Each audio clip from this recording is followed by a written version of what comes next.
Hello, everyone. Thank you for joining me today. My name is Ruth Pricer, and I am the founder of Organizing with Clarity. I wanted to prepare this presentation for you for the purpose of demystifying the organization process. I know that we have a lot of fears and we procrastinate when it comes to the organization process. There's no reason for that. There are ways to simplify the process, and I'm going to show you how to do that. I want you to be the creator of your environment and not the victim of it. But first, I want to share a quote with you that will set the mood for what you're about to learn today.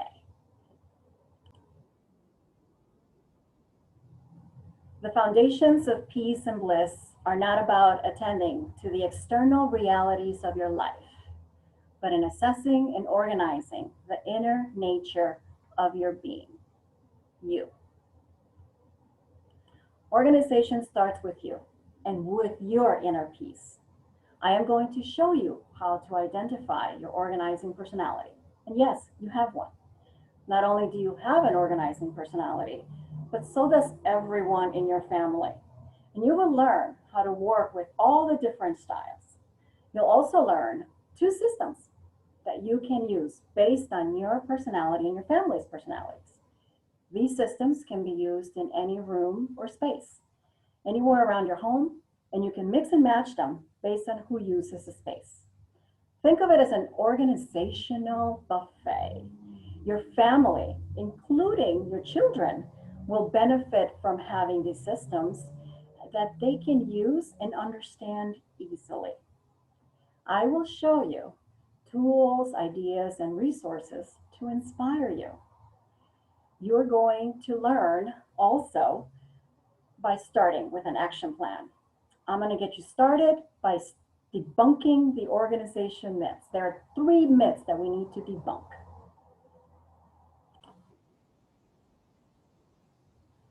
The first myth, I don't have the organizing gene.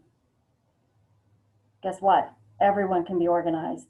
You don't have to have a gene or a personality. It's a frame of mind and a way of thinking. Myth number 2, I don't have the time. Again, you are the creator of your time. You can give yourself as much time or as little time as you have for any given project at any given time. Number 3, I don't have the money. You don't need to have expensive products or organizers to help you get organized. There's no right and wrong way to get organized. The real trick is to find out systems, to find out resources, and to find out ways where you can get creative so you don't have to spend a lot of money. The organizing product market is a huge industry now, and there's no reason for you to go out and buy expensive products, beautiful labels, or even closet systems that you may not even need. You can do this yourself. Also, there are other stores like the dollar store or even your local thrift shops where you can find ideas, tools, and resources you can use. All you need, again, is creativity and flexibility. Now, earlier, I mentioned organizing personalities, and I am going to show you the personalities that you and your family have when it comes to organizing. That's going to help you come up with different systems, spaces, and ideas and compromises from your family because everyone's going to be on different pages. But everyone in your family will be able to have a space that they understand and works within their personality. Together, you can all find what works for the whole family. Okay, now there are 2 organizing personalities that most of us fit into. To find out which style fits you, I am going to show you the following slide. Pay close attention. Here we're looking at 2 foyer systems. On the left-hand side, we see the visual style. And on the right-hand side, we see the hidden style. Now, on the left-hand side, you see all of your items easily displayed, while on the right-hand side, we see all the items hidden away in baskets and drawers. If you prefer the left side of the screen, then you are a visual organizer. and you like to see your items displayed, or you want easy access to them, or perhaps you believe if it's out of sight, it's out of mind. If you like the hidden style of organization on the right-hand side, that is most likely because you like to put your items away. You like to see less clutter, less stuff. You may have the ability to work within these two systems. Now, what it comes down to is identifying which member of your family fits into which system. And that is important as you move forward. Okay, so now that we identified your organizing personality, let's talk about how you're going to organize your systems. Okay, there are two types. There's the general storage, and then there's the detailed storage. On the general storage side, you'll see a lot of containers, clear containers. You'll see shelving, and you'll see some closed containers as well. The detailed storage side has a little bit more specific type of containing system, so to speak. You have systems within systems behind closed doors or cabinets. So this detailed storage system allows a personality that likes more micromanaging organizing styles to put them away and to hide them if they want to do that. Now, not only do you have these two systems, but you can interchange them. And again, identifying which family member likes which will allow you to use these systems in any part of your house. Now I'm going to give you some examples, but before that, let's review. Here we have the visual and we have the general storage systems, right? And we have visual and we have detailed. And we have hidden, and we can be general or we can be detailed. So now, think about it. Which personality are you and which system do you like? But the best part about this, you don't have to pick one. You can be a hybrid, and anyone in your family can be a hybrid too. Just remember what the personalities are, and you're halfway there. Okay, so now I promised I would show you some ideas and tools. Here we go. Here we have the visual general storage systems. And these are easily visible labeled solutions. Clear bins, no lids, hooks, and even open shelving. This allows you to see all of your items because you like visual abundance, but you don't need specific systems. This next slide is the visual detailed systems. And here we see again visual abundance, but we see systems that are a little bit more specific. For example, this carousel here has containers within the carousel, and it allows you to keep your items together, like items together, or even similarly colored items together. It depends how specific you want to get. But the best part of this is that you can be as creative as you want. Now we have the hidden general storage systems. These are systems, most of these systems are dual purpose. And personally, I think that helps a lot when you have small space. We have this ottoman that has general storage as you open it, and it serves a purpose for seating as well. We have this 6 cubby, kind of like a bookcase. If you stand it up vertical, it can be horizontal as it is here, and it can be a seating area, but yet it hides your items in some pretty boxes.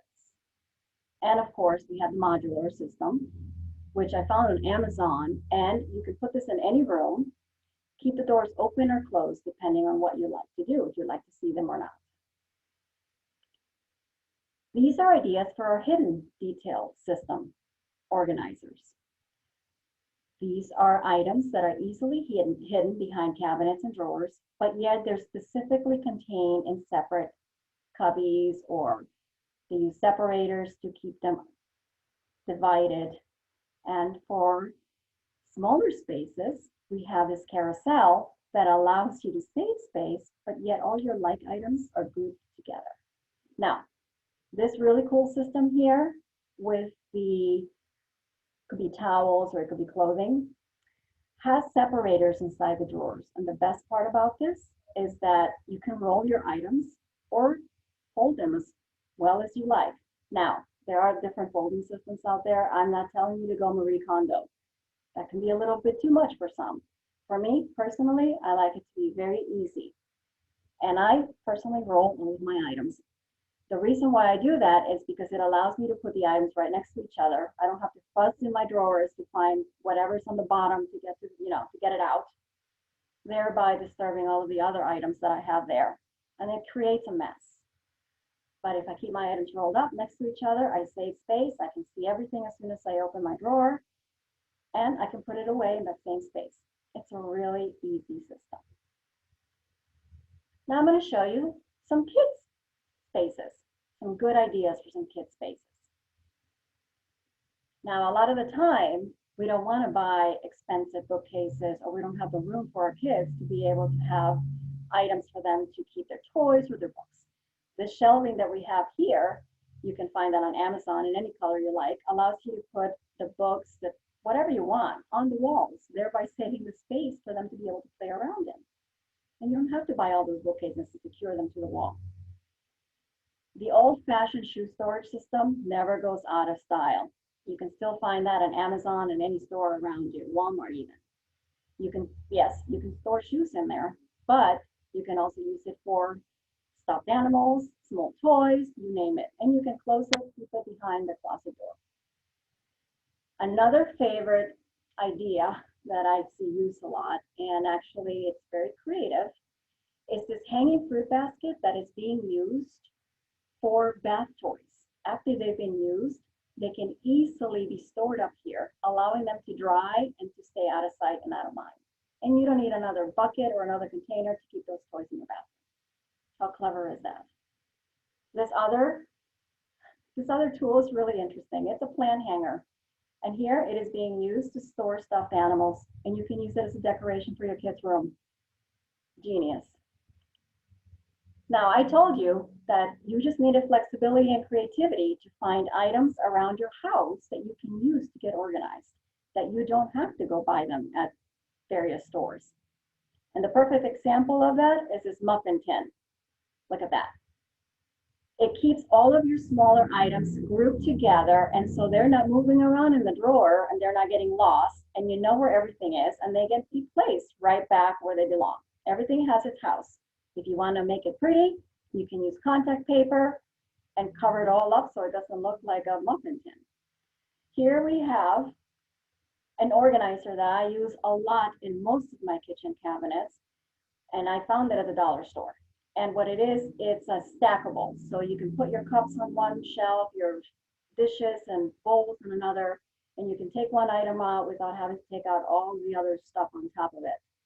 And the best part is, look at all the space you save. This system for hanging your cups is genius because you can have space underneath that for your plates. And again, look at the shower curtain. That's a great way to store your items if you don't have a space around your shower to put your items or even bath toys. Okay, now that I've showed you some tools and resources, here are the resources, the links where I found them. I'm not telling you to go out and buy them. What I'm telling you is to go check them out and get ideas, because you could find something similarly used at home without having to buy it. And you can get great ideas, or yes, even products that you may want to purchase. Oh. Moving on now that we have learned about the tools, shed our beliefs, identified your organization personality and your storage system, and hopefully you have been inspired by these ideas and products, how about we dive right in and create an action plan to get you started. All right, if you have a paper and pen handy, here's your organizing checklist. Preparation. Let's pick a project. Start small, please. I want you to start with a small drawer, your junk drawer, your medicine cabinet, something small. I want you to get the hang of it. Then set a date and a time when you're going to do this, 40 minutes, 30 minutes. Then I want you to think about a reward. Why, you say? Well, the reason for having a reward is that it'll encourage you to get the project done within the time frame that you set your mind to do this in. And let's say your reward could be, I don't know, ice cream, going to a movie, spending time with your kids, whatever that is, you deserve it because you have completed the project. And the next time you're going to do your next project, you could have a different reward. And guess what? You're going to want to keep doing these projects because you are getting the accomplished goals and you're getting a reward at the end of it. Who wouldn't want to do that? Now, what about the tools? What tools do you need? Well, you'll definitely need a keep, toss, and a donate. Either a bag, a container, or a box. And you want to label these as keep, toss, or donate because you're going to have to separate your items as you're going through the process. Let's get started. Now, I have here, start a timer. The reason I want you to have a timer is because I want you to be motivated to get this done within the time frame that you gave yourself. Be reasonable. And the other reason I want you to have a timer is because when you are being timed and you know you're being timed, you tend to be more efficient with your time and you tend to be more intuitive. You go with your gut. If you don't have a timer and you're taking the process, you're taking your time with the process, then you're going to be second guessing yourself. Should I keep this? Will I wear it later? Maybe I can hold on to it, etc. You don't want to do that. You want to think quickly and make decisions, again, based on what you need right then and there. Trust your instincts. Then I want you to clean and empty out the area. I want you to lay out and sort out all of your items. Lay out either on a table, a desk, or on the bed, depending on what you're organizing. And I want you to sort out your piles by what you need. Shorts with shorts, t-shirts with t-shirts, pants with pants, you get the idea. Then I want you to go through each of these piles and I want you to bring your toss and your donate bins with you and immediately start eliminating what you can toss and donate. Then I want you to put the items back in their new home. Involve the family in this process because everyone has a say as to where these items should go because they're being used by them as well. Keep the items that you need right at hand. Keep the items that are bulk, maybe on the bottom or the top shelf, depending on whether you have kids. And then I want you to think about this. Did you hear your timer go off? If it did and you're done, good for you. You did it. Yay, celebrate. Okay, did the timer go off and you're in the middle of it? Fine. Do you want to finish the project in the next couple of months? I'm sorry, the next couple of minutes or the next couple of hours? Then good, that's fine, you got started. You still get a reward. Claim that reward because the next time, I guarantee you, you will want to do it again and you will keep succeeding over and over again. Okay, now that you've organized, you need to maintain it. Now there's easy tips for maintaining. Once you've organized your system, it's going to be very easy to keep it organized. But maintenance is key when it comes to you and your family members. Here's some tips. 1 minute rule. If it takes less than a minute, put it away now. Because if you do not do that, you will have piles and you will again sabotage your efforts. You will start from the beginning. However, if you start putting things away as soon as you use them, you won't have anything later to pick up. You won't have any piles. 1 in, 1 out rule. This applies to clothing, to anything in your kitchen. If you buy an item, get rid of one. Why not? Now, this is where you can involve the whole family, and this could be fun. Dedicate 1 day a month for everyone to do the monthly purge. What that means is you'll have a timer, and every family member will go around the house. They will each have to race around the house to find at least 1 to 5 items, depending on what you choose initially, to get rid of, to either toss or donate.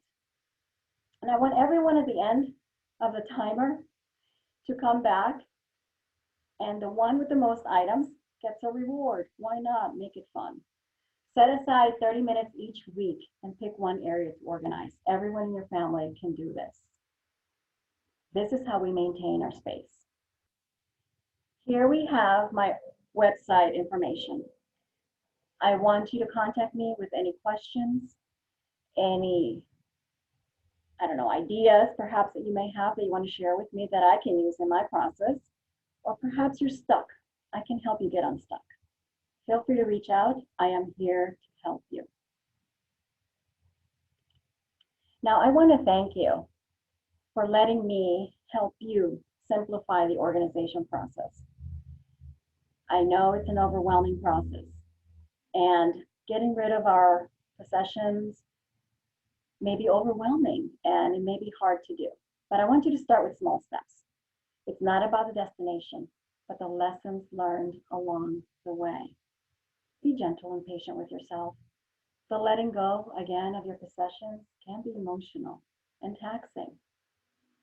But again, every little step you take toward clarity is a step forward into new possibilities. Enjoy the journey.